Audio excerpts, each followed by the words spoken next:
शांताकारं भुजंगशयनं पद्मनाभं सुरेशं विश्वाधारं गगनसदृशं मेघवर्णं शुभांगं लक्ष्मीकान्तं कमलनयनं योगिभिर्ध्यानगम्यं वंदे विष्णु भवभयहरं सर्वलोकैकनाथं।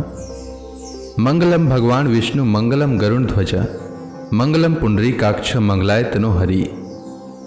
ओम नमो भगवते वासुदेवाय। आज का दिन आप सभी के लिए मंगलमय हो। आज मैं कार्तिक मास की कथा का 10वां अध्याय सुनाने वाला हूँ। शास्त्रों के अनुसार कार्तिक माह में प्रतिदिन स्नान करना चाहिए और भगवान विष्णु, माता लक्ष्मी एवं तुलसी माता की पूजा करनी चाहिए। साथ ही कार्तिक मास महात्म्य की कथा का पाठ अथवा श्रवण करना चाहिए। इससे जन्म जन्मांतर के पाप कर्मों का नाश होता है और घर में सुख समृद्धि का वास होता है। तो आइए श्रवण करते हैं कार्तिक मास महात्म्य की कथा का 10वां अध्याय। नारद जी राजा पृथु से आगे कहते हैं, हे राजन, यही कारण है कि कार्तिक मास के व्रत उद्यापन में तुलसी की जड़ में भगवान विष्णु की पूजा की जाती है। तुलसी भगवान विष्णु को अधिक प्रीति प्रदान करने वाली मानी गई है। राजन, जिसके घर में तुलसी वन है वह घर तीर्थ स्वरूप है। वहां यमराज के दूत नहीं आते। तुलसी का पौधा सदैव सभी पापों का नाश करने वाला तथा अभिष्ट कामनाओं को देने वाला है। जो श्रेष्ठ मनुष्य तुलसी का पौधा लगाते हैं वे यमराज को नहीं देखते।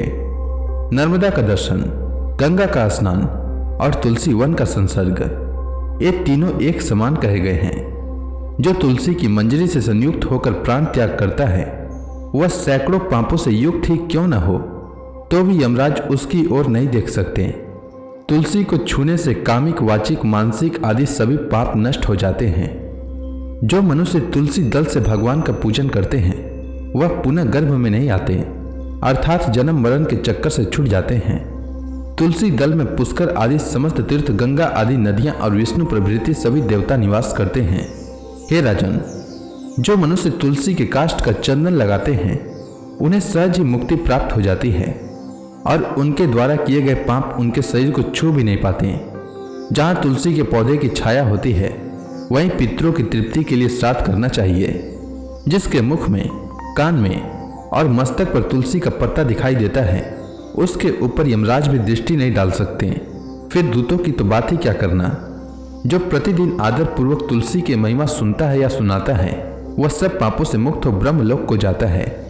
इसी प्रकार आंवले का महान वृक्ष सभी पापों का नाश करने वाला है। आंवले का वृक्ष भगवान विष्णु को प्रिय है। इसके स्मरण मात्र से ही मनुष्य गोदान का फल प्राप्त करता है।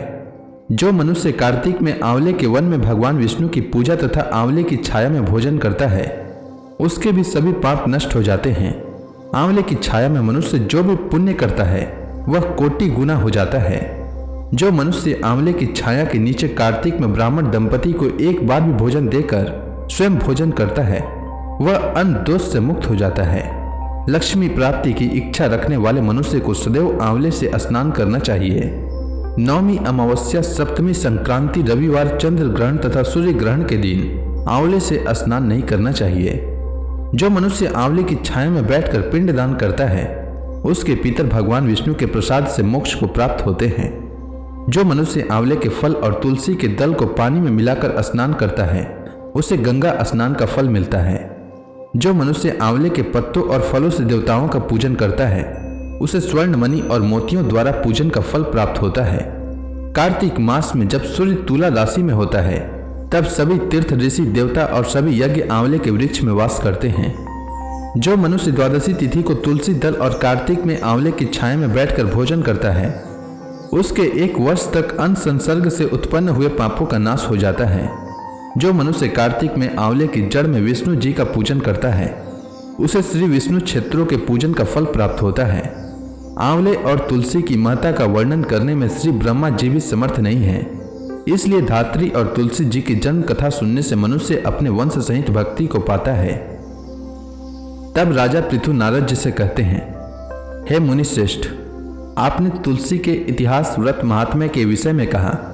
अब आप कृपा करके मुझे यह बताइए कि कार्तिक मास में क्या और भी देवताओं का पूजन होता है, यह भी विस्तार पूर्वक बताइए।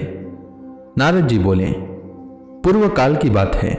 सह पर्वत पर करविकर में धर्मदत्त नामक विख्यात कोई धर्मज्ञ ब्राह्मण रहते थे। एक दिन कार्तिक मास में भगवान विष्णु के समीप जागरण करने के लिए वे भगवान के मंदिर की ओर चले। उस समय एक पहर रात बाकी थी। भगवान के पूजन की सामग्री साथ लिए जाते हुए ब्राह्मण ने मार्ग में देखा कि एक भयंकर राक्षसी आ रही है। उसका शरीर नंगा और मांस रहित था। उसके बड़े बड़े दांत, लपकती हुई जीभ और लाल नेत्र देखकर ब्राह्मण भय से थर्रा उठे।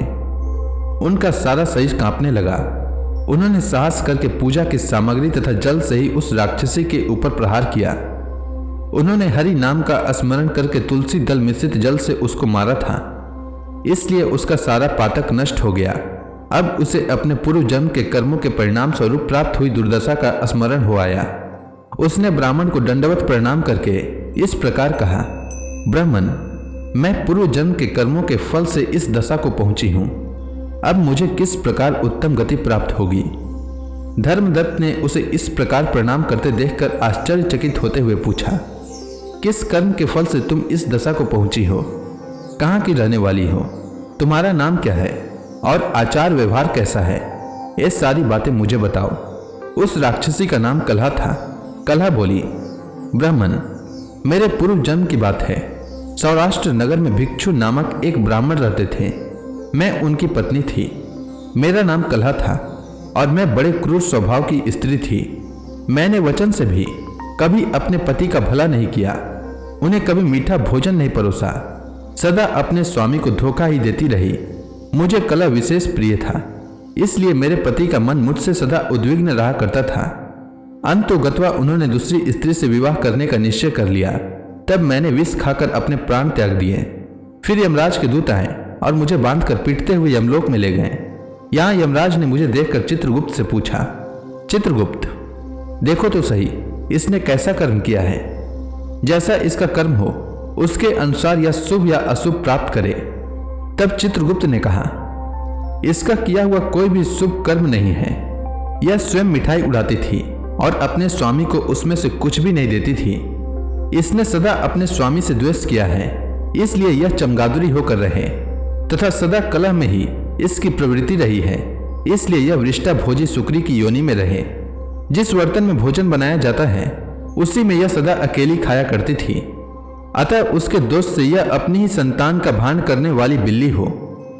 इसने अपने पति को निमित्त बनाकर आत्मघात किया है, इसलिए यह अत्यंत निंदनीय स्त्री प्रेत के शरीर में भी कुछ काल तक अकेली ही रहे। इसे यमदूतों द्वारा निर्जल प्रदेश में भेज देना चाहिए। वहां दीर्घ काल तक यह प्रेत के शरीर में निवास करे। उसके बाद यह पापिनी शेष 3 योनियों का भी उपभोग करेगी। इसके बाद कलहा ने कहा, विप्रवर, मैं वही पापिनी कलहा हूँ। इस प्रेत शरीर में आए मुझे 500 वर्ष बीत चुके हैं। मैं सदैव भूख प्यास से पीड़ित रहा करती हूँ। एक बनिए के शरीर में प्रवेश करके मैं इस दक्षिण दिशा में कृष्णा और वेणी के संगम तक आई हूँ। जो ही संगम तट तक पहुंची त्यों ही भगवान शिव और विष्णु के पार्षदों ने मुझे बलपूर्वक बनिए के शरीर से दूर भगा दिया। तब से मैं भूख का कष्ट सहन करती हुई इधर उधर घूम रही हूँ। इतने में ही आपके ऊपर मेरी दृष्टि पड़ गई। आपके हाथ से तुलसी मिश्रित जल का संसर्ग पाकर मेरे सब पाप नष्ट हो गए हैं। हे द्विज श्रेष्ठ, अब आप ही कोई उपाय कीजिए। बताइए, मेरे इस शरीर से और भविष्य में होने वाली भयंकर 3 योनियों से किस प्रकार मुक्त होंगी? कलहा का यह वचन सुनकर धर्मदत्त उसके पिछले कर्मों और वर्तमान अवस्था को देखकर बहुत दुखी हुआ।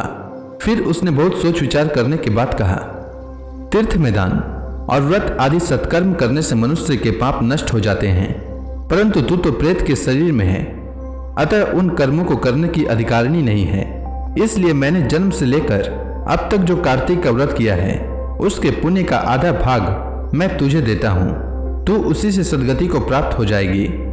इस प्रकार कहकर धर्मदत्त ने द्वादशाक्षर मंत्र का श्रवण कराते हुए तुलसी मिश्रित जल से जो ही उसका अभिषेक किया त्यों ही वह प्रेत योनि से मुक्त हो प्रज्वलित अग्नि शिखा के समान तेजस्विनी एवं दिव्य रूप धारिणी देवी हो गई और सौंदर्य में लक्ष्मी जी की समानता करने लगी। तदंतर उसने भूमि पर दंड की भांति गिरकर ब्राह्मण देवता को प्रणाम किया और हर्षित होकर गदगद वाणी में कहा, हे द्विज श्रेष्ठ, आपके प्रसाद से आज से मैं इस नरक से छुटकारा पा गई। मैं तो पाप के समुद्र में डूब रही थी और आप मेरे लिए नौका के समान हो गए। वह इस प्रकार ब्राह्मण से कह रही थी कि आकाश से एक दिव्य विमान उतरता दिखाई दिया। वह अत्यंत प्रकाशमान एवं विष्णु रूपधारी पार्षदों से युक्त था। विमान के द्वार पर खड़े हुए पुण्यशील एवं सुशील ने उस देवी को उठाकर श्रेष्ठ विमान पर चढ़ा लिया। तब धर्मदत्त ने बड़े आश्चर्य के साथ उस विमान को देखा और विष्णु रूपधारी पार्षदों को देखकर साष्टांग प्रणाम किया।